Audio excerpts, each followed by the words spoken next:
छत्तीसगढ़ के प्रमुख त्योहारों में से एक कमरछठ को हलसठ या हलषष्ठी भी कहा जाता है। छत्तीसगढ़ में कमरछठ का महत्व है जो संतान प्राप्ति और संतान की लंबी उम्र के लिए किया जाता है। शहर से लेकर गांव तक हर गली मोहल्ले में माताएं इस व्रत को उत्साह के साथ करती है। छत्तीसगढ़ तरह तरह की भाजियों के लिए प्रसिद्ध है। छत्तीसगढ़ में कमरछठ में भी भाजियों का अपना एक महत्व है।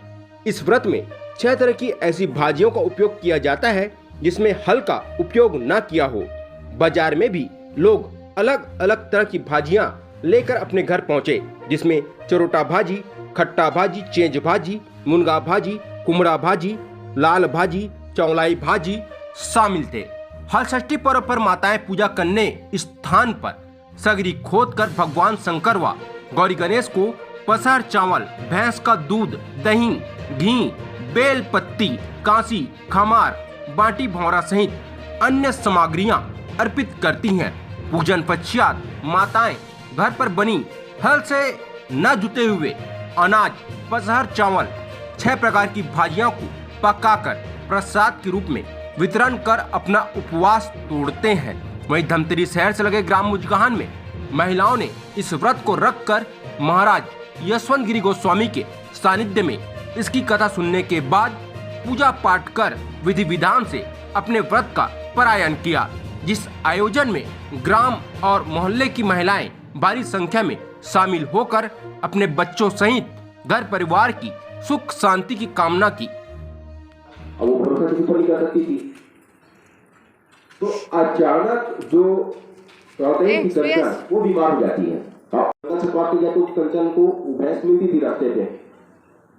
तब उसकी देवरानी थी कंचन की, वो दूध नहीं बेचने के लिए, भाई अब कंचन बीमार है तो घर को व्यक्ति जाए ऐसा करके। अब वो उनका जो ग्राहक पड़ा था उनको सामान देना ही था, किसी वक्त कोई मार पे सामान तो देना होता, देना है ऐसा था, तो वो चले जाती है और उसको जो भैंस और जो कंचन एक पेड़ का वहां वो बैठ कर ना, जब भी वहां गुजरती थी वो वहां आराम करती थी। वो अक्सर मतलब उसका रूटीन में था, जब भी आए और बैठ हो थोड़ा देर वहां बैठकर वो आराम करना, वो पेड़ था। वहां पर गाय, भैंस, बकरी आदि जो भी चरने के लिए आते थे तो उसे देखते रहती थी। वहां एक गर्भवती भैंस, बैल, भैंस उनके लिए फुल चारा रहता है, तो वैसे जगह तो वहां वो बैठती थी वो। तो ऐसा करते करते वो जो भैंस थी जो गर्भवती थी, तो ये कुछ ले जाती थी उसके लिए, तो उसको कुछ खिला देती थी। ऐसा करके अच्छा उनके साथ आपस में संबंध बन गया था, तो उसे देख के वो दौड़ के उसके पास आ जाती थी। तो ऐसा चलता था कुछ दिन तक। रास्ते में छोटा सा जंगल पड़ता था, जब वो सैनिक थी गांव से, तो वही रास्ते में जंगल अपना दुख जो है वो आपस में बांटते थे। अब वो उसके साथ क्या लगाव हो गया था कि वो उसका भाषा समझना शुरू कर दी थी भैंस का, और वो कंचन का भाषा भैंस समझना शुरू कर दी थी। तो दोनों आपस में चर्चा भी करते थे कुछ। अब उसी वक्त जो भैंस थी उसका प्रसव का टाइम, डिलीवरी का टाइम नजदीक आ गया था। अब ये सब चीज कंचन देखती थी। तभी भैंस सोचती कि मैं ऐसे समय में कंचन ही मेरा साथ देगी। मां से आज्ञा लेकर सांस में कुदाली और टोकरी लेकर भी खेत चले जाते हैं। लक्ष्मी अपने नंद से कहती है, मतलब बहू अपने जो नंद है उससे कहती है, तुम यहां पर बैठना, तब तक मैं खेत में कांटा है, लकड़ी, घास इत्यादि जो पड़ा है उसे मैं साफ कर लेती हूँ और इकट्ठा करके जगह रख दूंगी। ऐसा कहकर जो लक्ष्मी की बहू थी वो काम में लग जाती है, और इधर रामा जिसकी ननद थी वो बैठी थी। वहां पर एक नाग राज, उसका एक बाबी था, मतलब घोड़ा जिसको बोलते हैं सिद्धनी वालों, वो वहां था। वहां बैठे बैठे एक मट्टी वहां जो रहता है जो मोरे का, उसमें लकड़ी पकड़ के उसको थोड़ा बहुत खोदना चालू कर दिया वो। अब हम भी नहीं बैठते तो कुछ सामान मिल जाता तो कहीं भी लकड़ी पत्थर से कुछ करते रहते, वैसे ही वो प्रकार जब खेत में बैठी थी खाली क्या करूंगी ऐसा करके, तो उसको खोदना चालू करती है।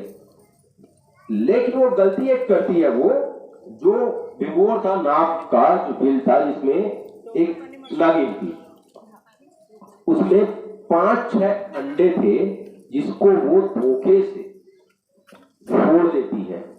लकड़ी का टुकड़ा उसमें पड़ता है, अनजाने में गलती से वो फोड़ डालती है उसको।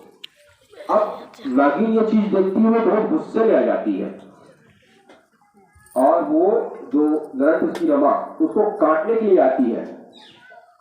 तो रमा चिल्लाते हुए दौड़ती है और इतने में जब रमा दौड़ती है उसके पीछे नागिन आती, देख उसकी जो भाभी थी लक्ष्मी बहू, रमा को अपने पीछे करके नागिन से हाथ जोड़कर प्रार्थना करती है और कहती है, हे मां, आप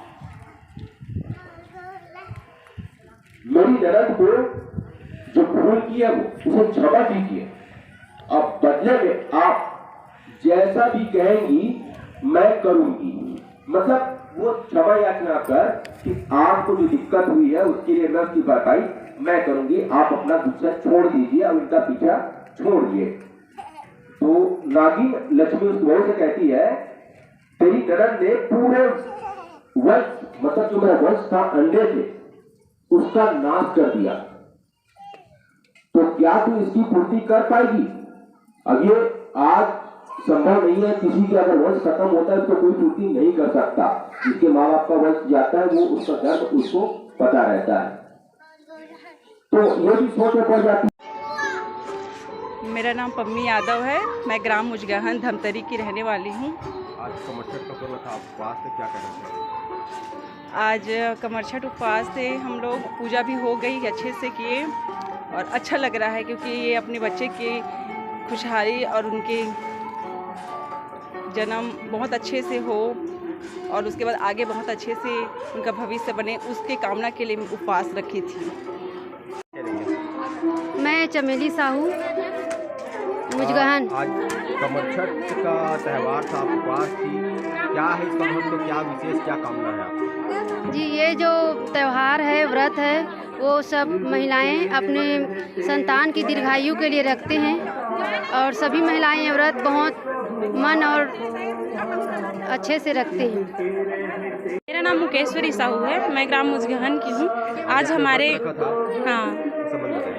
यहाँ मुजगहन में आज षष्ठी का पर्व मनाया गया, जिसमें बहुत सारी महिलाएं उपस्थित थी और ये पर्व बड़े धूमधाम से मनाया गया है। इस पर्व का महत्व ये है कि सारी महिलाएं इसको बड़ी ही श्रद्धा भाव से रखती है और अपने बच्चे की दीर्घायु की कामना करती है। बोलो हर षष्ठी माता की जय।